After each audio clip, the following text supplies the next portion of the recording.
ont agi en partant du principe que leurs actes visaient des membres des forces armées croates.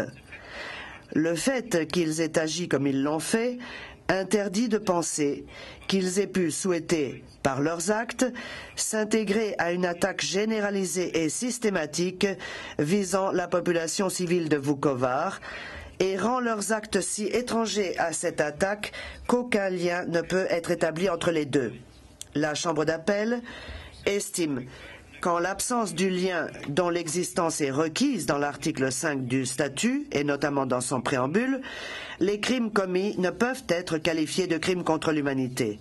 Elle rejette donc le premier moyen d'appel de l'accusation pour le surplus et confirme l'acquittement de messieurs Stefančanin et Mokšić au titre de l'article 5 du statut.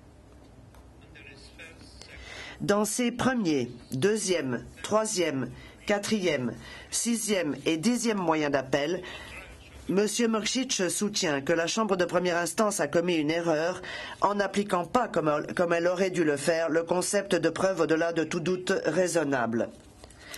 Mais la Chambre d'appel considère qu'il n'est pas parvenu à démontrer que la Chambre de première instance aurait appliqué à tort ce concept. Dans son premier moyen d'appel, M. Mokšić fait valoir que la Chambre de première instance a mal évalué le rôle et la responsabilité de la 80e brigade motorisée, sa structure hiérarchique et les éléments de preuve pertinents sur ces points. La Chambre d'appel constate qu'un nombre significatif d'arguments développés par M. Mokšić au titre de ce moyen d'appel ne constitue qu'une reprise d'arguments déjà développés devant la Chambre de première instance et déjà rejetés, sans que des explications claires soient apportées quant à la façon dont de tels arguments pourraient davantage appuyer les allégations invoquées dans son premier moyen d'appel. M. Mokšić ayant échoué dans son obligation de s'acquitter de la charge de la preuve qui lui incombait, la Chambre d'appel rejette donc intégralement son premier moyen d'appel. Dans son deuxième moyen d'appel, M. Mokšić fait valoir que la Chambre de première instance a commis une erreur en ne concluant pas à la responsabilité des services de sécurité dans la sélection et l'extraction des prisonniers de guerre de l'hôpital de Vukovar.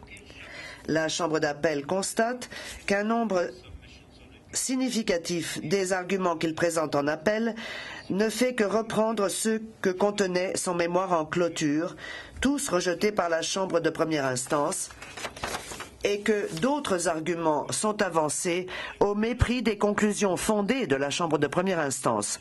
La Chambre d'appel rejette donc intégralement son deuxième moyen d'appel. Dans son troisième moyen d'appel, M. Mokšić fait valoir que la Chambre de première instance a commis une erreur dans sa façon d'apprécier le rôle et les responsabilités des officiers présents dans la caserne de la Jiena. Il soutient que la Chambre de première instance s'est trompée en déterminant l'horaire du transfert et le moment où s'est tenue la réunion gouvernementale du secrétariat fédéral à la défense nationale, ci-après désigné par le sigle SAO. Mais la Chambre d'appel constate que la Chambre de première instance a soigneusement tenu compte de tous les éléments de preuve contradictoires qui lui ont été présentés sur cette question et que rien n'indique qu'elle aurait méconnu le moindre élément. La Chambre d'appel rejette donc intégralement le troisième moyen d'appel de M. Mokšić. Dans son quatrième moyen d'appel, M. Mokšić allègue d'erreurs commises au sujet de la réunion gouvernementale du SAO.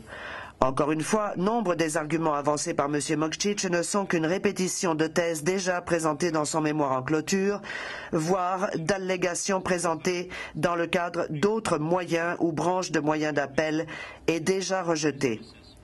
La Chambre d'appel rejette donc intégralement le quatrième moyen d'appel de M. Mokšić. Dans son cinquième moyen d'appel, M. Mokšić affirme que la Chambre de première instance a commis une erreur de fait en concluant que le 20 novembre 1991, il avait été informé des événements en cours à Ovčara avant la réunion quotidiennement tenue à Negoslavci. Mais la Chambre d'appel considère que M. Mokšić a échoué dans sa volonté de démontrer que l'erreur présumée de la Chambre de première instance sur ce sujet aurait conduit à une erreur judiciaire. La Chambre d'appel rejette donc intégralement le 5e moyen d'appel de M. Mokšić.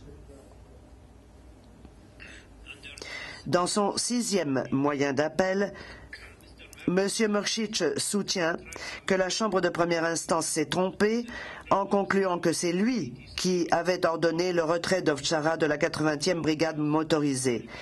Il conteste l'heure à laquelle cet ordre de retrait a été donné, de même que la conclusion selon laquelle il aurait été informé à 2 reprises de ce qui se passait à Ovčara, et affirme que l'appréciation faite par la Chambre de première instance du rôle joué le 20 novembre 1991 par le capitaine Dragi Vukosavljević et le colonel Radoje Trifunović est erronée. S'agissant de l'ensemble de ces arguments, M. Mokšić ne démontre pas que les appréciations factuelles de la Chambre de première instance, considérées avec le respect qui leur est dû, aient constitué une erreur. La Chambre d'appel rejette donc intégralement le 6e moyen d'appel de M. Mokšić. Dans son 7e moyen d'appel, M. Mokšić soutient que la Chambre de première instance s'est trompée en concluant qu'il s'était rendu à Belgrade tard le 20 novembre 1991, voire tôt le 21 novembre 1991, affirmant que c'est cela qui avait conduit à conclure à tort que c'était lui qui avait ordonné le retrait de la police militaire d'Ovčara. La Chambre d'appel estime que l'argument développé par M. Mokšić ne permet pas de démontrer que la Chambre de première instance aurait commis une erreur de fait qui aurait provoqué une erreur judiciaire et rejette intégralement son 7e moyen d'appel. Dans son 8e moyen d'appel, M. Mokšić affirme que la Chambre de première instance s'est trompée en concluant que le commandement de l'OG Sud qu'il dirigeait avait une responsabilité par rapport au secteur de Vukovar entre le 8 et le 24 novembre 1991. Ces arguments ne sont pratiquement qu'une répétition d'arguments déjà défendus pendant le procès et déjà rejetés par la Chambre de première instance et ne parviennent pas à démontrer en quoi l'erreur alléguée dans une des branches de ce moyen d'appel aurait pu avoir une incidence telle sur les conclusions de la Chambre de première instance qu'elle aurait provoqué une erreur judiciaire. La Chambre d'appel rejette donc intégralement son 8e moyen d'appel. Dans son 9e moyen d'appel, M. Mokšić soutient qu'en raison des erreurs factuelles qu'il impute à la Chambre de première instance dans ses 8 moyens d'appel précédents, celle-ci se serait rendue coupable d'une erreur de droit en le condamnant au titre de l'article 7(1) du statut, au motif qu'il aurait aidé et encouragé à commettre les crimes de meurtre ou assassinat, traitement cruel et torture. Certains des arguments développés dans ce 9e moyen d'appel ont déjà été avancés et rejetés dans des moyens d'appel précédents. D'autres ne sont qu'une répétition d'arguments défendus pendant le procès, mais aucun ne parvient à démontrer que leur rejet en première instance puisse constituer une erreur justifiant une intervention de la Chambre d'appel. M. Mokšić a donc échoué dans sa volonté de démontrer que la Chambre de première instance avait commis une quelconque erreur de droit susceptible d'invalider le jugement en se prononçant comme elle l'a fait sur l'intention délictueuse ou élément moral qui l'aurait poussé à aider et encourager les auteurs des meurtres de prisonniers de guerre.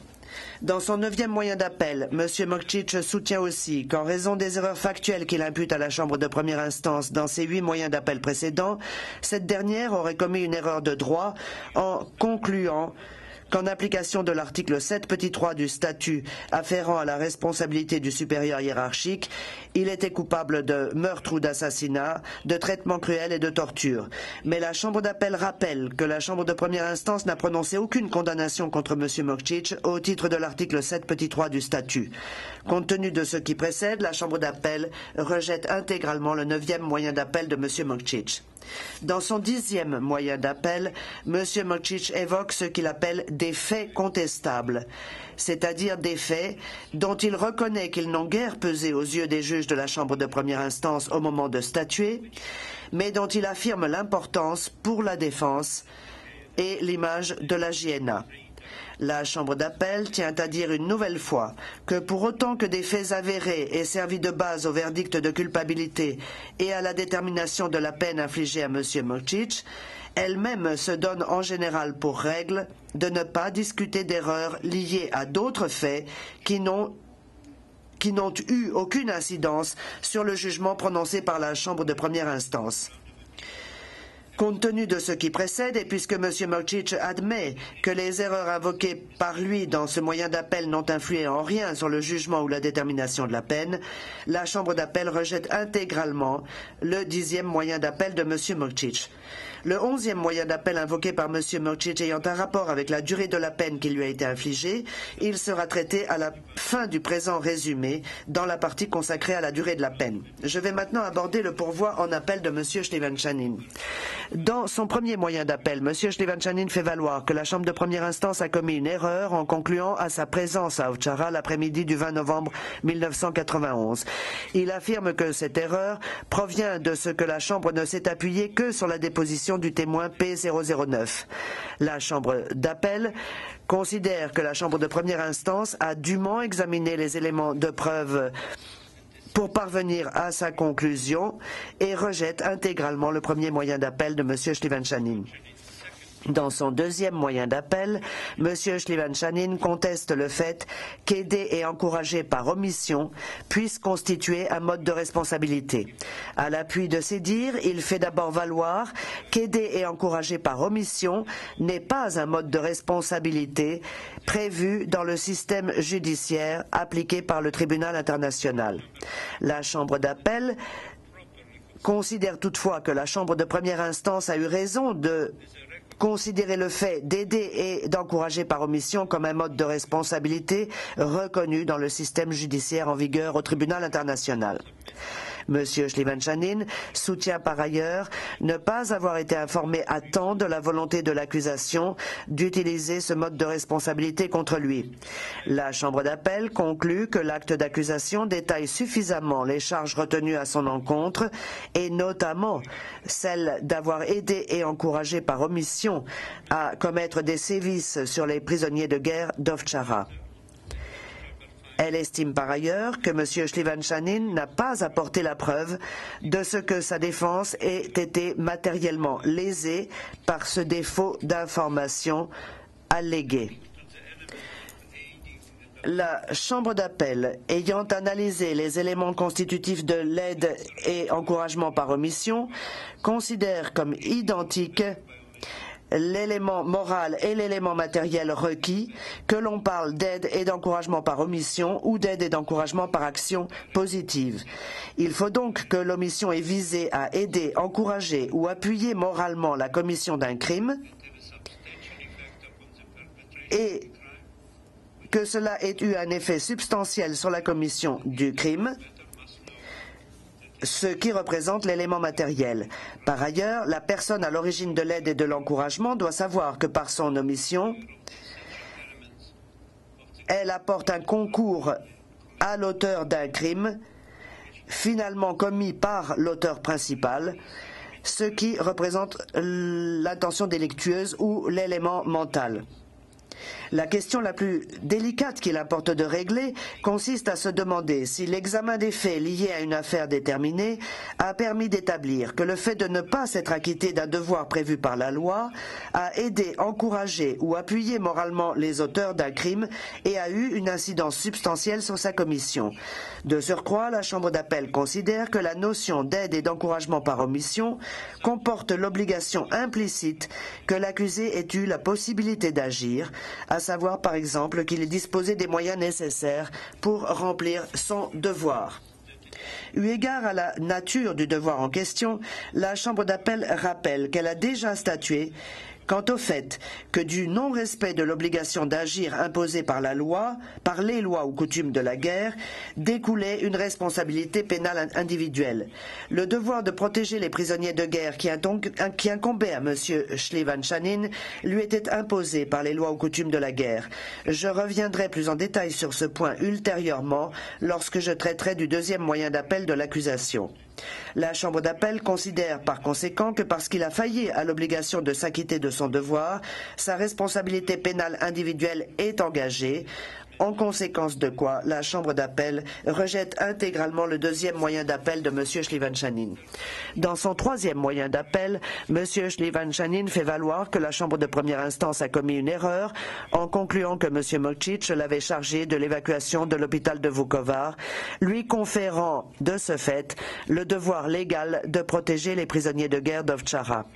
La Chambre d'appel considère que la Chambre de première instance, se fondant sur l'ensemble des éléments de preuve qui lui ont été présentés, avait de bonnes raisons de conclure que le devoir de protéger les prisonniers de guerre de l'hôpital de Vukovar incombait à M. Shlivan-Shanin suite à une délégation de responsabilité faite à son intention par M. Mokšić.